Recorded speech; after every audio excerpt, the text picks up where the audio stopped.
The reason I decided to talk about whether mobile phones are dangerous to your health is not because I personally believe they're dangerous, and I'll explain to you why I believe that is, but because, at least in the United States, regular human beings and newspaper writers and local news reporters are constantly asking whether, in this case, 5G is dangerous to your health. I don't know where this started. I don't know where it's coming from.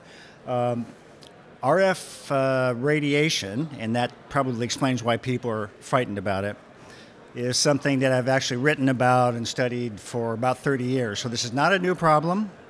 Any device which is wireless has a radio. Those radios are using radio frequencies, and they're in your microwave ovens, they're in your autos, they're the way that television gets into your house. If you have cable TV, that's using RF as well. So human beings are constantly bathed by electromagnetic soup at various frequencies. There's a lot of debate about which frequencies are more dangerous than others, and actually counterintuitively, the higher the frequencies, the less the danger. So I'll hopefully get into some of that. The main thing to know, and people often think cell towers are the problem. Surely a cell tower is a dangerous thing because, they're big, they're communicating with a lot of people.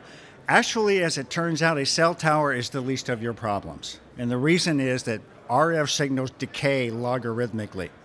Okay, so as you move 3 feet, 10 feet, 15 feet away from the source of the radio, which is the top of the tower, that red line shows you the signal decay. So signal strength is just dropping off like crazy after three times the radius of the radio. Now, if you're at the bottom of a cell tower, because you're working on that cell tower as a technician, it is recommended by occupational safety experts that you not spend too much time up close to the radios. The reason for that is you're experiencing radiation, which is at absolutely the highest level. So don't stay up there more than 20 minutes at a time. That makes total sense, right? But if you're a normal user of a cell phone, you are never that close to the radio. You're normally out here. And if you're out there, the amount of radiation you're getting is about as much as a light bulb. So if you're afraid of light bulbs, you're going to be afraid of using a mobile phone as well, and you probably shouldn't use one. Okay, the slides are, I am told, going to be available. These are my footnotes. These are various studies done by various organizations, including the World Health Organization, which has done a couple of studies, which are contradictory, by the way. The two different sets of scientists came up with completely opposite conclusions. That's how confusing this is. The U.S. Centers for Disease Control literally says, and this is the important part, no scientific evidence. That doesn't mean there will not eventually be evidence. It's just that over the last 40 years or so, we actually haven't been able to prove repeatedly and scientifically that there is any danger from the use of mobile phones. World Health Organization says, well, there could be some risk, and by some risk, they say drinking coffee could be a risk as well. So keep in mind, yes, one of the sets of scientists did say, yeah, there could be some danger, we're not sure, but there's also a risk in drinking coffee. So that's the level of risk you need to calibrate. The FCC simply says it's found no evidence that there's any health risk from mobile phones or cell towers, as long as you're not climbing them for a living. Those are two different sets of things. The other thing is some of the studies, and there have been hundreds and hundreds of studies on the impact of RF radiation on living things and tissues, skin, brain cells, for example. To get the observable effects, what researchers tend to have to do is take mice in a cage, put a radio transmitter very close to the cage, and bathe them in energy constantly for, like, say, 8 hours per day, 7 days a week, so they can get a measurable response. Now, obviously, that sort of laboratory experiment isn't how you use your mobile phones. You simply don't bathe your brain with RF energy 8 hours a day, 7 days a week.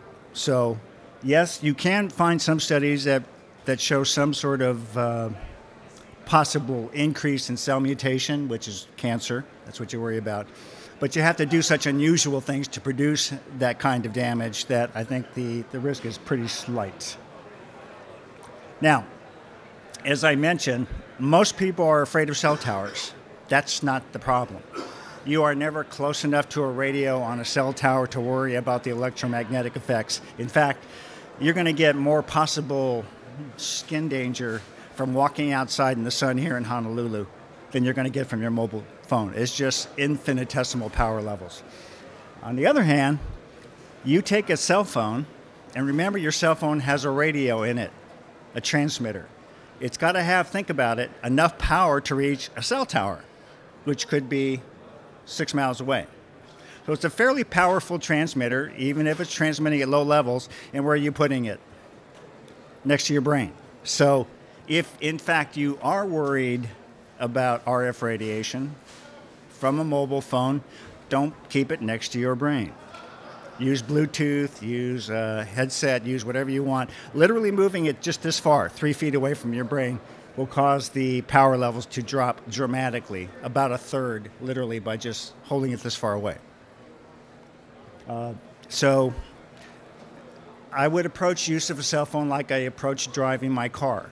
I know there's some statistical risk I'm going to be injured or killed in a car wreck, but the car is useful enough to me that I accept a certain amount of risk. My microwave oven produces RF energy, same way, but it's shielded, and I don't stand next to the microwave when I'm using it. It's just prudent use of technology. Most things in life will kill you. If I make you drink too much water, I can cause you to die.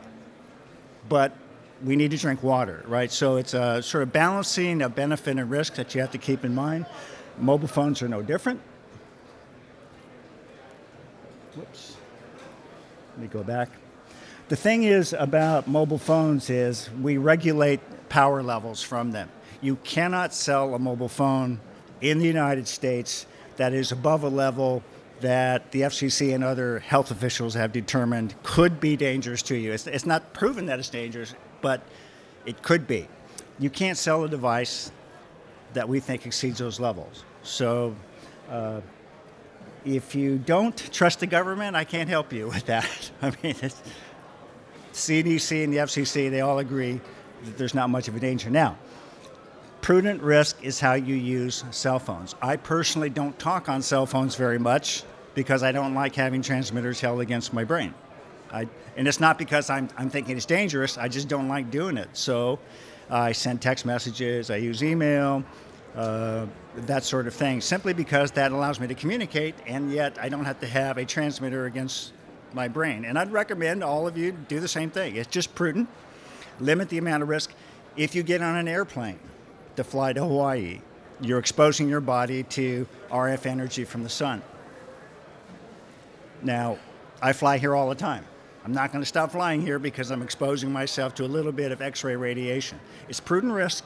As long as you're careful about it, there's no scientific evidence that this is going to cause you any harm. Exercise can also cause danger. Some of you are getting to be my age and you get injured intentionally or unintentionally while you're doing exercise. So prudent risk. If you're careful with it, it's not going to be dangerous. By the way, I don't know where all these rumors about the dangers of 5G have originated, but some people think that there are state actors involved in it. This is all I will say. All right. Perfectly safe. Thank you very much. Any questions?